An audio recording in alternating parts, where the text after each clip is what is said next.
Hello. হ্যাঁ, বৈদ্যনাথ বাবু, আমি Bangla hunt থেকে বিশ্বজিৎ নস্কর বলছি। হ্যাঁ, বলুন। বৈদ্যনাথ বাবু, তৃণমূলের টিকিট বিতর্কে মমতা সহ 5 জনকে আইনি নোটিশ। মূলত আপনার অভিযোগটা যদি আপনি বলেন। আইনি নোটিশটা লয়ারের সাথে আজকে ড্রাফট হয়েছে। এটা হয়তো মানডে বা টিউসডে যাবে, মানে যাওয়ার একটা লিগাল প্রসেস আছে।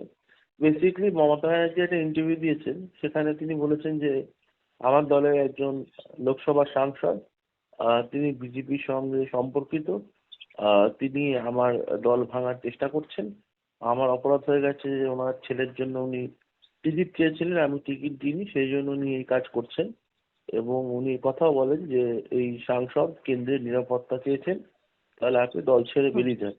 এখন উনি আমার বা আমার মায়ের নাম করেননি, কিন্তু এই ভিডিও বার্তা থেকে স্পষ্ট যে উনি মায়ের ব্যাপারেই বলেছেন, আমার ব্যাপারেই বলেছেন। হুম, আমি অন দ্য রেকর্ড বলতে চাই, মমতা ব্যানার্জি 100% মিথ্যে কথা বলেছেন। এবং আমি এটাও বলতে চাই উনি খুব বাজে লোক, কারণ এই নোংরা রাজনীতির খেলার মধ্যে উনি আমাকেও টেনে এনেছেন। হুম, আমি কখনোই টিকিট চাইনি। সেপ্টেম্বর, অক্টোবর, নভেম্বরে আমি আমেরিকার বস্টনে ছিলাম। হুম, হার্ভার্ড বিশ্ববিদ্যালয়ের যে হাসপাতাল, হুম, ম্যাসাচুসেটস জেনারেল হসপিটাল, সেখানে আমি অবজারভারশিপ করছিলাম নিউরো ইমেজিং এ, আন্ডার ডক্টর ফ্র্যাঙ্ক সিমোনি। আমি আমার অ্যাকসেপ্টেন্স লেটার পাঠিয়ে দেবো। এখন নির্বাচন হয় এপ্রিল মেতে। যদি এরকম হয় যে আমার ইলেকশনে দাঁড়ানোর কোনো ইন্টারেস্ট ছিল, তাহলে নিশ্চয়ই আমি হার্ভার্ডে যেতাম না। আননেসেসারিলি আমাকে এই পুরো ব্যাপারের মধ্যে ড্র্যাগ করা হয়েছে। আর শুধু মমতা ব্যানার্জি নয়, মহুয়া মৈত্র স্টেটমেন্ট দিয়েছেন যে আমার মা নাকি কেঁদে বেড়াচ্ছিল কারণ আমাকে টিকিট দেওয়া হয়নি। মহুয়া মৈত্র, যিনি কৃষ্ণনগর সাংসদ, তিনি 3টে জায়গায় দিয়েছেন যে আমাকে টিকিট দেওয়া হয়নি বলে মা বিদ্রোহী হয়েছেন। সৌগত রায়, যিনি দমদমের সাংসদ, উনি বলেছেন যে আমাকে টিকিট দেওয়া হয়নি বলে মা বিদ্রোহী হয়েছেন। কল্যাণ ব্যানার্জি রিপাবলিক বাংলায় আমাকে এবং আমার দাদাকে নিয়ে অনেক কথা বলেছেন। হুম, সোনালী গুহ বলেছেন যে আমার মা নাকি প্রচুর মদ খায় আর আমাকেও খাওয়ায়। এরা সবাই একসাথেই কাজ করছে এবং এরা কাজ করছেন মমতা ব্যানার্জির ইনস্ট্রাকশনসে। আমি মনে করি এটা খুব নোংরা শ্রেণীর রাজনীতি। কারণ যদি মমতা ব্যানার্জির আমার মায়ের সাথে কিছু সমস্যা থাকে, উনি মাকে ডাইরেক্টলি বলতে পারেন, আমাকে এর মধ্যে টানার কোনো মানে নেই। হুম, আমি টিকিট চাইনি। আইপ্যাকের কিছু ব্যক্তি, আমি নাম করেই বলছি, চন্দ্রভূষণ রাও, যিনি ভাইস প্রেসিডেন্ট, এবং শ্রীতমা বোস, যিনি প্রতীক জেনের সেক্রেটারি, তারাই বারবার আমায় কল করতেন। তারাই বারবার আমায় বলতেন যে আপনি এমএলএ কন্টেস্ট করুন, আমরা আপনাকে এমপি বানাবো। আমার কোনো অভিপ্রায় ছিল না। নির্বাচনী ঘোষণার 1 মাস আগে আমি আমার মা, আমার ওয়াইফ এবং ওখানকার যারা তৃণমূল লিডারশিপ, তাদেরকে আমি হোয়াটসঅ্যাপে জানিয়ে দিই যে আমি এখানে দাঁড়াবো না। কিন্তু তাও এরা জোর করতে থাকে এবং আমি জানি না এরা এটা কেন করলো, কারণ আমি ব্যস্ত ছিলাম। মানে আমি বৈদ্যনাথ আমেরিকা। বাবু, বৈদ্যনাথ বাবু, এখন অনেকেই যেমন অভিযোগ করছিল যে আইপ্যাক থেকে টাকা নিয়ে টিকিট বা হ্যাঁ। পোস্ট দিত। আপনার কাছেও কি আইপ্যাকের তরফ থেকে ফোন গেছে বা এরকম কোনো অফার গেছে যে? আমাকে ডাইরেক্টলি আইপ্যাকে কেউ টাকা চায়নি। কিন্তু একজন প্রাক্তন বিধায়ক বলেছে যে বারাসাত এমএলএ সিটটা নাকি 10 কোটি টাকায় বিক্রি হয়েছে এবং বারাসাত সিটটা নাকি নিলাম হয়েছে। কেউ বিভিন্ন টাকা বিভিন্ন লোক অফার করেছে, তার মধ্যে নাকি সম্ভবত 5 থেকে 10 কোটি টাকায় সিটটা নিলাম হয়েছে এবং হয়তো ওদের এক্সপেকটেশন ছিল।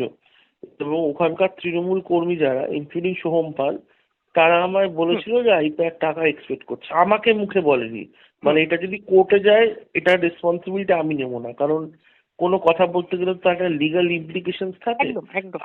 আইপ্যাকের কেউ আমার কাছে কোনো টাকা চায়নি, কিন্তু ওখানকার তৃণমূল কর্মীরা বলেছে যে আইপ্যাক টাকা এক্সপেক্ট করছে। এবং ওখানকার যিনি প্রাক্তন এমএলএ ছিলেন, আমি নাম করছি না, তিনি আমায় প্রকাশ্যেই বলেছেন যে সিটটা 5 কোটি টাকায় বিক্রি হয়েছে। আমার মনে হয় যে আইদার ওরা ওরা ইচ্ছা করে আমাকে এর মধ্যে ফাঁসানোর চেষ্টা করছিল যাতে আমাদের থেকে টাকাটা তোলা যায়, বা আমি জানি না এটা কেন করেছে, কারণ আমি চাইনি। আমি, মানে আমি ফার্ম, আর আমার কাছে প্রমাণ আছে। মানে আমি ইমেলও লিখেছি আইপ্যাককে দুটো। হয়তো আমি আইপ্যাকের বিরুদ্ধে কোর্টে যাব। আইপ্যাকের এগেনস্টে আমি ফাইন্যান্সিয়াল ড্যামেজ দাবি করব। আমি ইলেকশনের আগে দুটো ইমেল লিখেছি আইপ্যাককে। আমি লয়ারের সাথে কথা বলছি, যদি আইপ্যাককে কোর্টে নিয়ে গিয়ে যদি 1 থেকে 2 কোটি টাকার যদি একটা সিভিল স্যুট করা যায়, হুম, কারণ এটা খুব অন্যায়। এবং আমি যখন হার্ভার্ডে ছিলাম, তখন প্রত্যেকদিন আইদার আইপ্যাক ফোন করতো বা ওই সোমপাল ফোন করতো। হুম, এমনকি যেদিন আমি বস্টন যাচ্ছি, 7টার ফ্লাইট, সেখানে সোহম পাল হাজির হয়েছিল এবং এটা করেছেন মমতা ব্যানার্জি। এটা খুব অন্যায় কাজ করেছেন, খুব অন্যায় কাজ করেছেন। আমি যে হার্ভার্ডে চান্স পেয়েছি সেটা তো মমতা ব্যানার্জি পাইয়ে দেয়নি, প্লিজ এটা বুঝুন। হার্ভার্ড বিশ্ববিদ্যালয়ে চান্স পেতে গেলে পরীক্ষা দিতে হয়, ইন্টারভিউ দিতে হয়। আমি হার্ভার্ডে 3 মাসের অবজারভেশন করছিলাম। হার্ভার্ড বিশ্ববিদ্যালয়ে department of child psychiatry, adult সাইকিয়াট্রিতে অবজারভারশিপ পেয়েছিলাম, ওখানে 6 মাস থাকার কথা ছিল। আমার প্রাগে যাওয়ার কথা ছিল, কারণ ইউরোপিয়ান একাডেমি অফ পিডিয়াট্রিক সায়েন্সেসে আমি ইন্টারন্যাশনাল অ্যাওয়ার্ড পেয়েছিলাম। আমার সিরিয়াস কাজ ছিল আইপ্যাককে দিয়ে আমার একাডেমিক ক্যারিয়ার নষ্ট করা এবং এটা বলা যে আমি এর মধ্যে টিকিট পেতে চাইছি। তারপর ইলেকশন হওয়ার পরে একটা মিথ্যে কথা বলা, মানে মমতা ব্যানার্জি 100% মিথ্যে কথা বলছেন যে আমার মা টিকিট চেয়েছে, আমি টিকিট ওনার লজ্জা করা উচিত।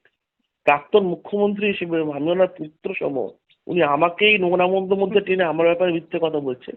ঠিক আছে, ভালো কথা, আমরা কোর্টে যাব, লিগ্যাল নোটিশ দিচ্ছি, আমি কোর্টে গিয়ে ক্রিমিনাল ডেফেমেশন করব মমতা ব্যানার্জি, সৌগত রায়, মহুয়া মৈত্র এবং কল্যাণ ব্যানার্জির বিরুদ্ধে আর সোনালী বিগুয়ার বিরুদ্ধে, কারণ উনি বলেছেন যে নাকি আমার মা প্রচুর মদ খায় আর আমাদেরকে খাওয়ায়। ঠিক আছে, ধন্যবাদ, ধন্যবাদ বৈদ্যনাথ বাবু। আরো ভালো ভালো খবর দেখতে সাবস্ক্রাইব করুন বাংলা হান্টের ইউটিউব চ্যানেল।